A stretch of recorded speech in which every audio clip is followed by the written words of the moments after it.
नमस्कार दोस्तों, आपका स्वागत है आपके अपने चैनल द सेकेंटिफाइड स्टोरीज पर। आशा करती हूँ कि आप सभी अच्छे होंगे। चलिए फिर शुरुआत करते हैं राजकुमारी कामनी की कहानी के भाग 3 से। कहानी शुरू करने से पहले आप सभी से विनम्र अनुरोध रहेगा कि चैनल को सब्सक्राइब जरूर कीजिएगा, वीडियो को लाइक और शेयर जरूर कीजिएगा। बेल आइकन के बटन को प्रेस करना बिल्कुल भी ना भूलें, जिससे हमारी वीडियो का नोटिफिकेशन सबसे पहले आपके पास पहुंचेगा। दोस्तों, आपके सपोर्ट की हमें बहुत आवश्यकता है। चलिए फिर शुरुआत करते हैं कहानी भाग 3 से।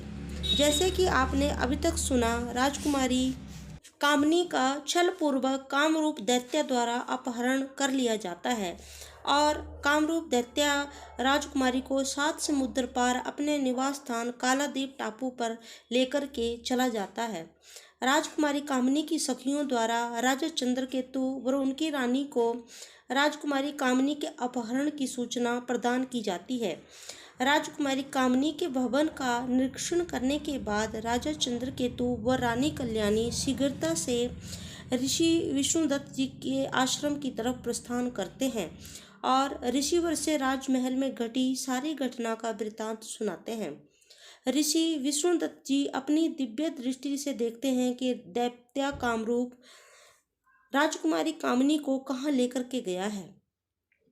ऋषि विष्णुदत्त जी अपनी दिव्य दृष्टि से जो भी जान पाते हैं सब राजा चंद्रकेतु व रानी कल्याणी के समक्ष बताते हैं और साथ में राजा व रानी को समझाते हुए कहते हैं कि राजकुमारी कामनी माँ जगदम्बा के आशीर्वाद स्वरूप दी गई दिव्य माला के प्रभाव से दैत्य कामरूप के पास रहते हुए भी सुरक्षित हैं, अपनी 18 वर्ष की आयु में प्रवेश करने तक। लेकिन 18 वर्ष की आयु में प्रवेश कर जाने के बाद कामरूप दैत्य राजकुमारी कामनी को बलपूर्वक अपने पास रखने में कामयाब हो जाएगा और बलपूर्वक राजकुमारी को अपनी पत्नी बनने के लिए मजबूर करेगा, क्योंकि उसके मन में त्रिलोक विजेता बनने का लालच जो उत्पन्न हो गया है।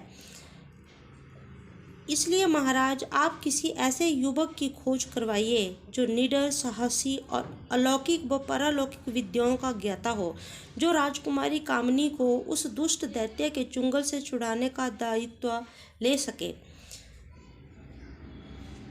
राजकुमारी कामनी को उस दैत्य के चुंगल से छुड़ाने के लिए आपके पास 3 वर्ष की अवधि शेष है। इस तरह से आश्वासन देकर ऋषि विष्णुदत्त जी राजा चंद्रकेतु व रानी कल्याणी जी को अपने आश्रम से विदा करते हैं। राजा और रानी ऋषिवर को प्रणाम कर शीघ्रता से अपने राज्य देवगढ़ लौट आते हैं और राज दरबार बुलाते हैं। सभी राज दरबारियों के समक्ष वो राजकुमारी कामनी को खोजने की अपनी इच्छा प्रकट करते हैं। राज दरबार बुलाकर सभी संदेश वाहकों को इकट्ठा कर एक एक संदेश पत्र उनको सौंप कर संदेश वाहकों को अलग अलग राज्यों में भेजा जाता है। संदेश पत्र में राजकुमारी कामनी के एक दैत्य पुत्र द्वारा अपहरण की घटना लिखी जाती है और साथ में एक घोषणा भी की जाती है कि जो भी वीर युवक इस कठिन कार्य को करके वापिस राजकुमारी कामनी को सम्मान और सुरक्षित वापस ला पाने में सक्षम होगा, उसी के साथ राजकुमारी कामनी का विवाह किया जाएगा। संदेश पत्र लेकर के सभी संदेश वाहक घोड़ों पर सवार होकर अलग अलग राज्यों की तरफ प्रस्थान करते हैं। इधर देवगढ़ राज्य में राजकुमार सत्येंद्र और योगेंद्र अपनी बहन राजकुमारी कामनी के अपहरण की घटना से बहुत दुखी होते हैं। वो भी अपनी बहन की खोज में जाना चाहते थे, लेकिन रानी कल्याणी बोलती हैं, मैं तुम दोनों भाइयों की पीड़ा को समझ सकती हूँ।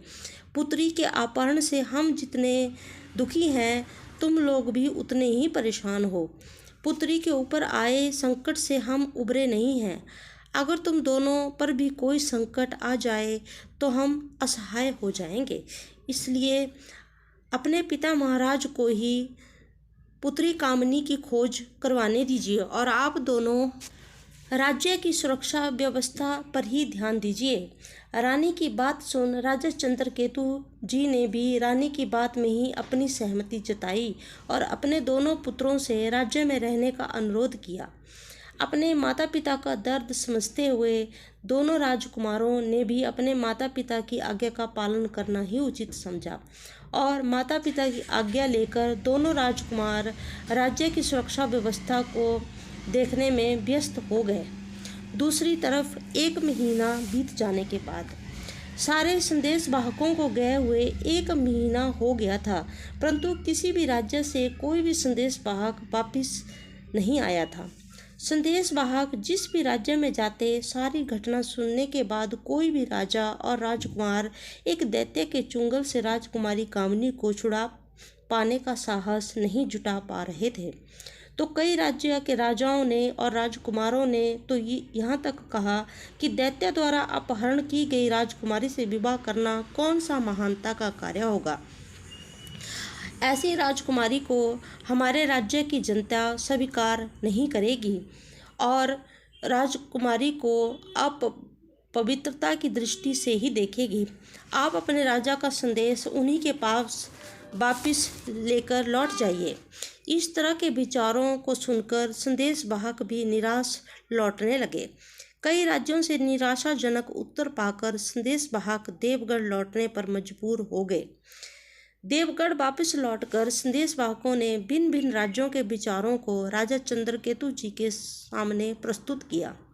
राजाओं और राजकुमारों के विचारों को जानने के बाद राजा चंद्रकेतु उदास हुए और बोले, कोई बात नहीं, बुरे वक्त में ही हमें अपने मित्रजनों का और विरोधियों का ज्ञान होता है। अभी भी 2 संदेश वाहक लौटकर नहीं आए हैं। कोई तो वीर योद्धा इस भूमंडल पर ईश्वर ने जरूर भेजा होगा जो हमारी पुत्री पर आए इस संकट से हमें जरूर बाहर निकालेगा। कहानी के दूसरी तरफ देवगढ़ राजा के 2 संदेश वाहक घूमते घूमते अमरावती राज्य पहुँचे। वहाँ के राजा का कुछ दिन पहले ही स्वर्गवास हो चुका था। अमरावती राज्य के राजा का स्वर्गवास हो जाने के उपरांत उनके स्थान पर उनके पुत्र राजकुमार करण को राजगद्दी पर विराजमान किया गया था, जिनकी आयु अभी 21 वर्ष थी। 21 वर्ष की आयु में राजगद्दी पर बैठना और अमरावती राज्य का संचालन करना अपने आप में ही प्रतिभापूर्ण था। राजकुमार करण जो ऋषि शौनक जी के शिष्य थे, कुछ ही दिन पहले अब सभी विद्याओं में दक्षता हासिल कर अपने राज्य अमरावती लौटे थे। सभी विद्याओं में निपुण अपने पुत्र राजकुमार कर्ण को लौटा देख राजरानी सुनंदा ने बहुत ही प्रसन्नता के साथ अपने पुत्र का स्वागत किया। माता से मिलने के बाद राजकुमार कर्ण अपने पिता महाराज सुशर्मा से मिलने की इच्छा प्रकट करने लगे। राजकुमार कर्ण की माता रानी सुनंदा बोली, अभी तुम्हारे पिता महाराज राजमहल में नहीं हैं, वो युद्ध पर गए हुए हैं। तुम्हें उनसे मिलने के लिए कुछ दिन प्रतीक्षा करनी चाहिए। कुछ दिन बीते और महाराज सुशर्मा युद्ध जीतकर वापस अपने राज्य अमरावती लौटे और रानी सुनंदा ने आरती उतारकर महाराज का स्वागत किया। लेकिन युद्ध में बुरी तरह जख्मी देखकर रानी सुनंदा परेशान हो गई। रानी सुनंदा को परेशान देखकर महाराज सुशर्मा बोले, महारानी परेशान मत होइए, वीरों के शरीर पर ये जख्म गहनों की तरह होते हैं, कुछ ही दिनों में भर जाएंगे। राजा की बात सुन रानी सुनंदा गुस्सा होते हुए बोली, आपको तो अपनी फिक्र बिल्कुल भी नहीं है और हम भी फिक्र ना करें, आप यही चाहते हैं। एक दासी को तुरंत आदेश देते हुए रानी सुनंदा बोली, जाओ और शीघ्रता से राजवैद्य को बुलाकर लाओ। अपनी माता को चिंतित देखकर राजकुमार कर्ण आगे आए और पिताश्री के चरण स्पर्श कर बोले, पिताश्री आपने ठीक कहा कि युद्ध में लगे हुए ये जख्म वीरों के लिए गहनों की तरह होते हैं, लेकिन अपने पति के जख्मों को देखकर चिंता जताना एक पत्नी के अधिकार क्षेत्र में भी आता है।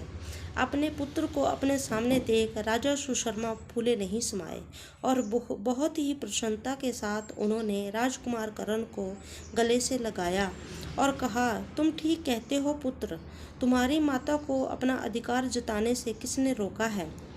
राजकुमार करण अपने पिता महाराज को सहारा देते हुए उपचार कक्ष में लेकर के चले गए।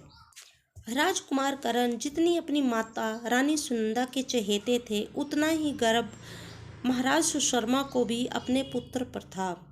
महाराज सुशर्मा का उपचार शुरू हुआ, लेकिन जख्मी हालत में भी कई दिन युद्ध करते रहने की वजह से उनके शरीर में जहर फैलना शुरू हो गया था। इस वजह से राजा सुशर्मा का स्वास्थ्य दिन प्रतिदिन गिरना शुरू हो गया। बहुत सारे वैद्य हकीमों के उपचार के बावजूद भी राजा सुशर्मा जी को नहीं बचाया जा सका। राजा सुशर्मा के स्वर्गवास के बाद रानी सुनंदा महाराज सुशर्मा के देहांत के बाद रानी सुनंदा बहुत ही दुखी रहने लगी, लेकिन राजकुमार करण ने किसी तरह अपनी माता श्री को ढाढ़स बंधाया। तो इस पर रानी सुनंदा ने राजकुमार करण को राजगद्दी संभालने का आदेश दिया। राजकुमार करण, जो अभी इस जिम्मेदारी को संभालने के लिए तैयार नहीं थे, लेकिन अपनी माता रानी सुनंदा की आज्ञा पाकर राजकुमार करण को तैयार होना ही पड़ा। इस तरह से राजकुमार करण अमरावती राज्य के राजा बन गए और अपने पिता राजा सुशर्मा के बहुत ही विश्वसनीय सेवक विश्वकर्मा जी को राजकुमार करण ने अपना मुख्यमंत्री नियुक्त कर लिया और अमरावती राज्य का संचालन करने लगे। दूसरी तरफ देवगढ़ राज्य से आए संदेश वाहकों को सम्मान के साथ राज दरबार में बुलाया गया। राजा करण राजगद्दी पर विराजमान थे। राजा करण के चेहरे का तेज देखकर देवगढ़ राज्य के संदेश वाहक भी प्रभावित थे। संदेश वाहकों ने राजा करण को राजा चंद्रकेतु जी का संदेश पत्र सौंप दिया। मुख्यमंत्री विश्वकर्मा द्वारा राजा करण को संदेश पत्र पढ़कर सुनाया गया। राजा चंद्रकेतु जी का संदेश पत्र सुनकर राजा करण मुस्कुराए और अगले कल संदेश वाहकों को इस पत्र का जवाब देने का वादा कर अतिथि गृह में संदेश वाहकों को ठहराया गया। राजमाता सुनंदा, मुख्यमंत्री विश्वकर्मा और राजा करण के मध्य में संदेश पत्र पर चर्चा हुई। राजमाता सुनंदा ने इस नामुमकिन कार्य को अपने हाथों में लेने से राजकुमार करण को मना किया। मुख्यमंत्री विश्वकर्मा जी का झुकाव भी रानी सुनंदा के विचारों की तरफ ही था। दोनों के विचारों को सुनने के बाद राजा करण बोले, माताश्री, एक राजा का दायित्व सिर्फ अपने राज्य, अपने राजमहल तक सीमित नहीं होता है। मेरे पिता महाराज सुशर्मा मुझे चक्रवर्ती सम्राट बनते हुए देखना चाहते थे, लेकिन मैं अपने राज्य तक समर्पित रहकर उनका यह सपना कैसे साकार कर सकता हूँ। ईश्वर ने हमें किसी न किसी कार्य को पूरा करने के उद्देश्य से ही जन्म देकर के इस भूमंडल पर भेजा हुआ है। अगर विधाता ने मेरे ही हाथों राजा चंद्रकेतु की सहायता करना लिखा है तो उसे कोई भी नहीं टाल सकता। राजा कर्ण को इस चुनौतीपूर्ण कार्य में दिलचस्पी लेते देख राजमाता सुनंदा और मुख्यमंत्री विश्वकर्मा चुप हो गए। काफी देर तीनों की मंत्रणा चलती रही और अगली सुबह राज दरबार में राजा कर्ण पहुंचे। देवगढ़ राज्य के संदेश वाहकों को बुलाया गया। शाही मोहर लगा हुआ एक संदेश पत्र संदेश वाहकों को सौंपते हुए राजा कर्ण ने कहा, राजा चंद्रकेतु जी को मेरा ये संदेश पहुंचा दीजिए कि आपकी चिंता का समाधान करने, आपसे मंत्रणा करने जल्दी ही हम देवगढ़ राज्य आएंगे। राजा कर्ण का संदेश पत्र लेकर बहुत ही शीघ्रता से दोनों संदेश वाहक देवगढ़ राज्य की तरफ पलायन कर गए। कुछ दिनों की दूरी तय करने के बाद राजा कर्ण का संदेश राजा चंद्रकेतु जी तक पहुंचा दिया गया। अमरावती राज्य के राजा कर्ण की तरफ से सकारात्मक उत्तर पाकर राजा चंद्रकेतु बहुत ही प्रसन्न हुए और बोले, मैंने राजा सुशर्मा की बहुत ही ख्याति सुन रखी है। निश्चित तौर पर उनका पुत्र राजा कर्ण निडर, साहसी और त्रिलोक विजेता बनने का गुण जरूर अपने अंदर रखते होंगे। अपने राज दरबारियों को उनके आने की तैयारियां करने का आदेश देकर राजा चंद्रकेतु राज कार्य में व्यस्त हो गए। दूसरी तरफ अमरावती राज्य में राजा कर्ण का शौनक ऋषि के आश्रम में एक मित्र था जिसका नाम था नकुल, जो अमरावती राज्य के ही एक किसान का बेटा था। नकुल और राजा कर्ण में बहुत ही घनिष्ठ मित्रता थी। राजा कर्ण के घनिष्ठ मित्र होते हुए भी नकुल के मन में कभी भी यह विचार नहीं आया कि उसे इस मित्रता का फायदा उठाना चाहिए। नकुल अपनी छोटी सी दुनिया और खेत खलिहानों में ही बहुत प्रसन्न था। राजा कर्ण अगर नकुल की कुछ मदद करना भी चाहते तब भी नहीं कर सकते थे। नकुल को यह लगता था कि अगर अपने मित्र से मदद लेगा तो उसके छोटे और राजा कर्ण के बड़े होने का प्रभाव उनकी मित्रता पर आ सकता है। इसलिए नकुल राजा कर्ण को कहते कि जब तुम मेरे निवास स्थान पर आओ तो आम वेशभूषा में आया करो, राजसी वेशभूषा में नहीं। तो राजा कर्ण अपने मित्र की इस बात को मानकर ऐसा ही किया करते थे। काफी दिन गुजर गए थे। राज कार्य में व्यस्त हो जाने की वजह से राजा कर्ण अपने मित्र नकुल से मिलने उसके निवास स्थान पर नहीं जा पाए थे। इसलिए राजा कर्ण के मन में विचार आया, क्यों नहीं आज अपने मित्र को राजमहल में बुलाकर उनसे कुछ मंत्रणा की जाए। ऐसा विचार कर राजा कर्ण ने एक संदेश वाहक को नकुल को अपने साथ लाने का बुलावा भेजा। संदेश वाहक नकुल के निवास स्थान पर पहुंचा और नकुल को राजा कर्ण का संदेश सुनाया। अपने मित्र का संदेश आया देख नकुल की प्रसन्नता का ठिकाना नहीं रहा। उसने संदेशवाहक से कहा कि ठीक है, तुम 2 घड़ी मेरी प्रतीक्षा करो, मैं अभी तुम्हारे साथ राजमहल में चलता हूँ। नकुल ने अपना गमछा उठाया और सिर में बांधकर कंधे पर एक मजबूत डंडा डालकर एक हाथ में सेब का फल खाते हुए संदेशवाहक के साथ ही राजमहल की तरफ चल पड़ा। संदेशवाहक नकुल को इस तरह से फल खाते देख दूसरी तरफ मुंह करके सोचने लगा कि राजा कर्ण भी कैसे कैसे गवारों से मित्रता रखते हैं। दूध को मुंह फेरते देख नकुल ने संदेशवाहक से पूछा, क्यों भाई, तुमने अपना मुख दूसरी तरफ क्यों फेर रखा है? क्या तुम्हें मेरा मुख प्रिय नहीं लग रहा? तुम्हें क्या मेरा साथ चलना अच्छा नहीं लग रहा? इस पर संदेशवाहक बोला, नहीं भाई, ऐसा कुछ नहीं है। नकुल संदेशवाहक से बोला, फिर क्या तुम्हें मेरा ये फल खाना अच्छा नहीं लग रहा? अगर भाई तुम्हें भी खाना है तो बता दो। संदेशवाहक बोला, ऐसा कुछ नहीं है भाई, तुझे अपना फल जैसे खाना है वैसे खा, मुझे कुछ भी नहीं खाना। अपना फल खत्म करने के बाद नकुल के मन में संदेशवाहक को थोड़ा परेशान करने का विचार आया। नकुल बोला, अच्छा भाई, मैं भी देखना चाहता हूँ कि मेरे मित्र के राजमहल में रहते रहते या रहने वाले सैनिक कितने बलशाली हैं, जरा मेरे साथ दौड़ लगाकर दिखाओ। नकुल को ललकारते देख संदेशवाहक ने भी हामी भर ली और दौड़ना शुरू किया। संदेशवाहक आगे आगे भागा। नकुल उसे भागने का इशारा करते हुए रुका हुआ था। संदेश के काफी आगे भाग जाने के बाद नकुल ने दौड़ लगाना शुरू किया और नकुल कब दौड़ में संदेशवाहक से आगे हो गया, संदेशवाहक को पता भी नहीं चला। इस संदेशवाहक इसी प्रसन्नता के साथ दौड़ लगा रहा था कि मैं नकुल से पहले राजमहल पहुंच जाऊंगा। लेकिन जैसे ही संदेशवाहक राजमहल के द्वार पर पहुंचा तो नकुल द्वार के पास दूत का इंतजार कर रहा था।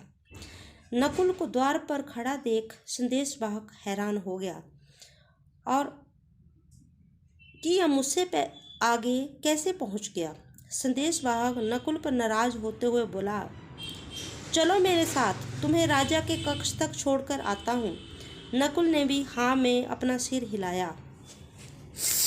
संदेशवाहक के पीछे पीछे चलते नकुल अपने मित्र राजा कर्ण से भेंट करने राजा कर्ण के कक्ष तक पहुँचे। नकुल को राजा कर्ण के कक्ष में छोड़कर संदेश वाहक प्रणाम करके वापिस चला गया। राजा कर्ण अपने कक्ष के झरोखे के पास खड़े होकर देवगढ़ जाने की योजना बना ही रहे थे, तभी नकुल बोला, मित्र बोलो, आज तुमने मुझे किस लिए याद किया। नकुल की आवाज़ सुन राजा कर्ण उसकी तरफ पलटे और बहुत ही प्रेम भाव से आगे बढ़कर नकुल को अपने गले लगाया और क्षमा मांगते हुए कहा, बहुत दिन बीत गए थे मित्र, मैं भी राजकार्य की वजह से तुमसे मिलने नहीं आ पाया, इसलिए विचार किया कि क्यों नहीं आज तुम्हें ही राजमहल बुला लूं। नकुल राजा कर्ण के चेहरे की तरफ देखते हुए बोला, मित्र, मुझे तुम्हारे चेहरे पर चिंता के भाव क्यों दिखाई पड़ रहे हैं? क्या तुम राजा बनने से प्रसन्न नहीं हो? इस पर राजा कर्ण बोले, नहीं मित्र, ऐसा नहीं है, मैं किसी और कार्य पर चिंतन कर रहा हूँ। नकुल बोला, मेरे साथ भी अपनी चिंता साझा कर सकते हो मित्र। नकुल की बात सुन राजा कर्ण ने देवगढ़ से आए संदेश की बात नकुल के साथ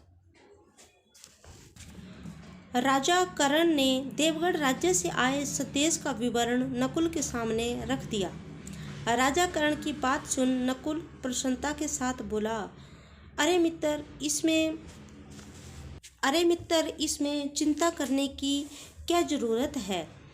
चुनौतियों और कठिनाइयों का सामना करना तो गुरुकुल में हमारा पहला कार्य हुआ करता था। क्या गुरुदेव जी ने हमें ऐसे कार्यों के लिए निपुणता प्रदान नहीं की है और हमें तलवारबाजी, धनुषबाजी, द्वंद्व युद्ध के साथ साथ अदृश्य शक्तियों से लड़ने की कला और मंत्र शक्तियों का उपयोग करने की दक्षता प्रदान नहीं की है? अगर गुरुदेव जी की प्रदान की हुई विद्या का प्रयोग हम वर्तमान में नहीं करेंगे तो फिर कब करेंगे? शायद गुरुदेव जी ने हमारे भविष्य में आने वाली चुनौतियों के बारे में जानते थे, इसलिए गुरुदेव जी ने हमें लौकिक और पारलौकिक विद्याओं को प्रदान किया है। और अगर तुम चाहो तो तुम्हारे इस कार्य में मैं भी तुम्हारे साथ तुम्हारी मदद करने के लिए चलना चाहता हूँ, अगर तुम्हारी अनुमति हो।